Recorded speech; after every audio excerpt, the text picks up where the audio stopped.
ఉన్నది, విప్లవకారుడు అనే ఒక ధోరణి ప్రజల్లో బాగా స్థిరపడింది. కానీ మీకు మరి ప్రాచీన సాహిత్యం ఇవన్నీ అంటే కూడా ఎట్లా అలవాటయ్యాయి సార్? ఇవి మీకు చిన్నప్పటి నుంచి ఆసక్తి? నాకు చిన్నప్పటి నుంచి మా ఊళ్ళో యక్షగానాలు వేస్తూ ఉండేవాళ్ళు. ఓకే. ఎల్లమ్మాట, బాలవర్తి రాజు కథ, చిరుతల రామాయణము, బాలనగమ్మ ఆట, ఇవన్నీ వేస్తూ ఉంటే వెళ్ళి వినేది. విన్నప్పుడు వాళ్ళు అక్కడ పద్యాలు పాడుతూ ఉండేవాళ్ళు. ఆ పద్యాలు వాటి నుంచి మాకు అట్లా అలవాటు అయ్యింది. జనులారా వినోడి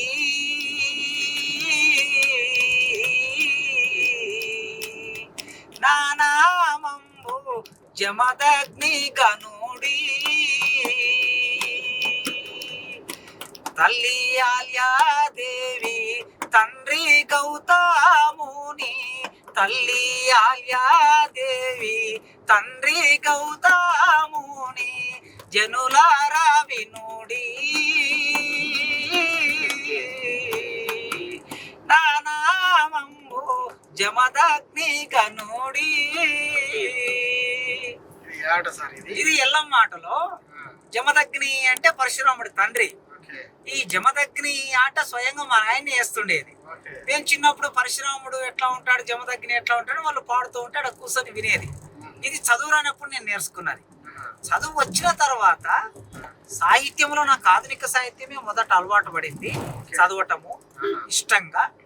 కానీ నేను ఎప్పుడైతే లెక్చరర్గా మారినో కాలేజీలో, లెక్చరర్గా మారిన తర్వాత ఓరియంటల్ కాలేజీలో విద్యార్థులకి ప్రాచీన సాహిత్యం కూడా చెప్పాలి.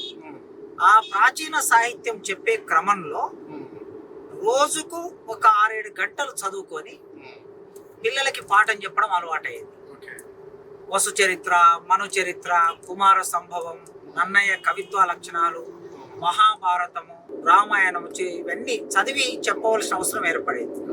కనుక ఒక వృత్తిలోకి మనం ప్రవేశించాక ఆ వృత్తిలో సమగ్రత సాధించడానికి ప్రయత్నం చేయాలి, ఆ వృత్తికి న్యాయం చేయడానికి ప్రయత్నం చేయాలి. నేను తెలుగు లెక్చరర్గా, తెలుగు అసిస్టెంట్ ప్రొఫెసర్గా, అసోసియేట్ ప్రొఫెసర్గా నేను శ్రీశ్రీయే చెప్తాను, నేను నారాయణ రెడ్డి గారి గురించే చెప్తాను, శివసాగర్ గురించి చెప్తాను, కృష్ణశాస్త్రి గురించే చెప్తాను, విప్లవ కవిత్వం గురించే చెప్తానంటే కుదరదు. సాహిత్య చరిత్ర గురించి చెప్పాలి, ప్రాంగణ్య గురించి చెప్పాలి, ప్రబంధం గురించి చెప్పాలి, ప్రబంధ కావ్యాలు చెప్పాలి. అవన్నీ చెప్పినప్పుడే ఒక తెలుగు లెక్చరర్గా సంపూర్ణత ఉంటుందని నేను అనుకుంటాను. నేను ఇంకా సంపూర్ణత సాధించలేదు. సాహిత్య విద్యార్థిగా నిరంతరం అధ్యయనం చేస్తూ ఉంటాను. ఆ క్రమంలో ప్రాచీన సాహిత్యం కూడా తప్పనిసరిగా నా బోధనలో భాగమైంది కనుక నేను ఆ సాహిత్యాన్ని చదువుకున్నాను, ఆ సాహిత్యం పట్ల ఆసక్తిని పెంచుకున్నాను.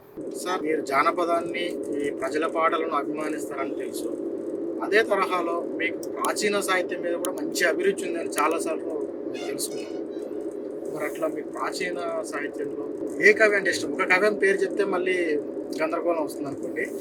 అంటే టూకీగా స్థూలంగా చెప్పాల్సి వస్తే ఎవరెవరి కవులు మీకు బాగా ఇష్టం వాళ్ళ సాహిత్యం?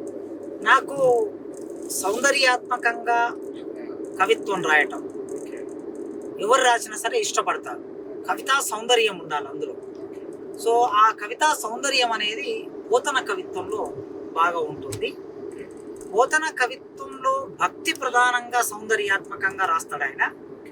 అట్లే తెలంగాణ జీవితం ప్రతిబింబిస్తూ తెలంగాణ ప్రతీకలు, తెలంగాణ ఉపమానాలు ఆయన కవిత్వంలో వ్యక్తమవుతూ ఉంటాయి. ఇక నాకు ప్రబంధ కవుల్లో ముక్కుతిమ్మన కవిత్వం అంటే చాలా ఇష్టం.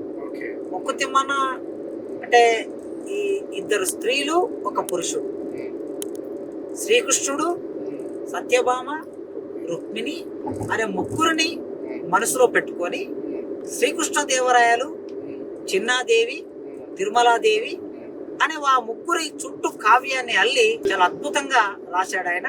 అంటే వాళ్ళ మనోచిత్రాన్ని, స్త్రీలుగా వాళ్ళు ఎలా భావిస్తారు, ఎలా కోప్పడతారు, ఎలా ప్రేమిస్తారు, ప్రతి సందర్భాన్ని అద్భుతంగా ఆయన కవిత్వీకరించాడు. కనుక ముక్కుతిమ్మన కవిత్వాన్ని నేను ఇష్టపడుతూ ఉంటాను. సార్, మీరు ప్రాచీన కవుల సాహిత్యం అంటే కూడా పోతన్నది, నంది తిమ్మన సాహిత్యం ఇష్టం అంటున్నారు కాబట్టి ఆ కవులది ఏదైనా ఒక పద్యం మా ప్రేక్షకుల కోసం మీకు బాగా నచ్చింది, మిమ్మల్ని బాగా కదిలించింది, ఆనందించే పద్యం, మీరు ఆనందించే పద్యం?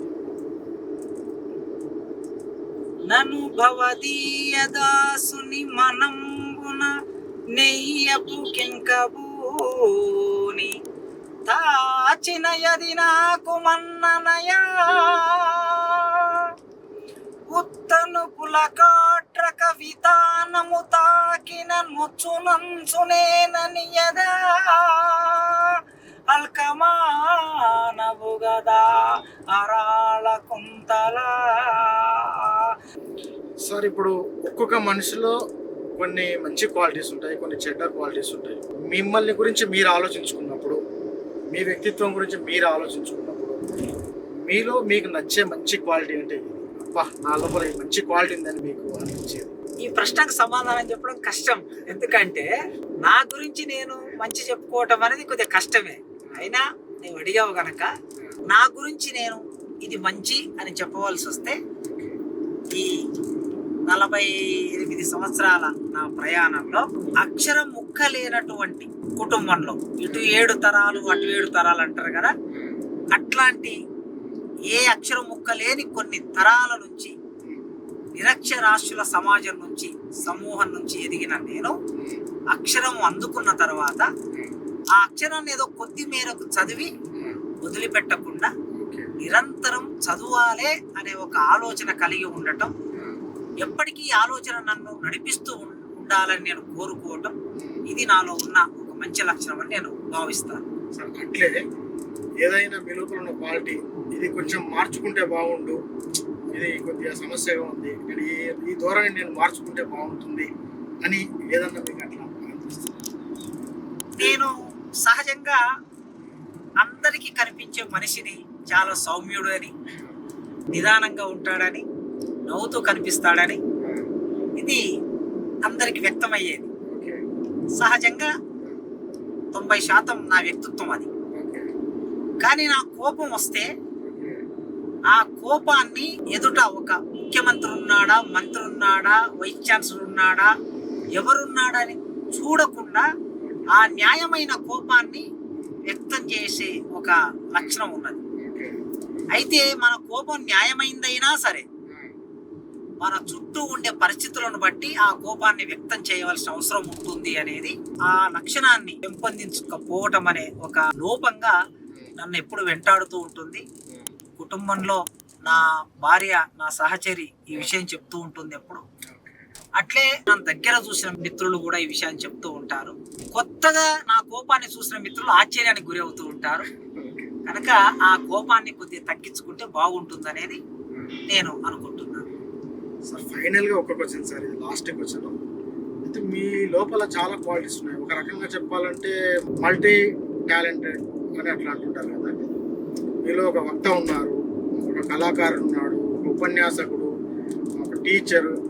మిమ్మల్ని మీరు ఎట్లా గుర్తించుకుంటారు? ఒక నాయకుడు, మీరు ఒక నాయకుడు కూడా, ఒక సంఘాన్ని నడిపే నాయకుడు గానా, లేదంటే ఒక కళాకారుడు గానా, ఒక ఉపాధ్యాయుడు గానా, మిమ్మల్ని మీరు ఏ రకంగా చూసుకుంటే బాగుంటుంది? నేను వీటన్నిటికంటే నిరంతరం అధ్యయనం చేసే ఒక విద్యార్థిగా, సమాజ మార్పు కోసం పనిచేసే ఒక కార్యకర్తగా నన్ను నేను గుర్తించుకోవడానికి ఎక్కువగా ఇష్టపడతాను. ధన్యవాదాలు sir. Thank you very much. మీ విలువైన సమయాన్ని కేటాయించి మాకు ఇంటర్వ్యూ ఇచ్చింది. Thank you.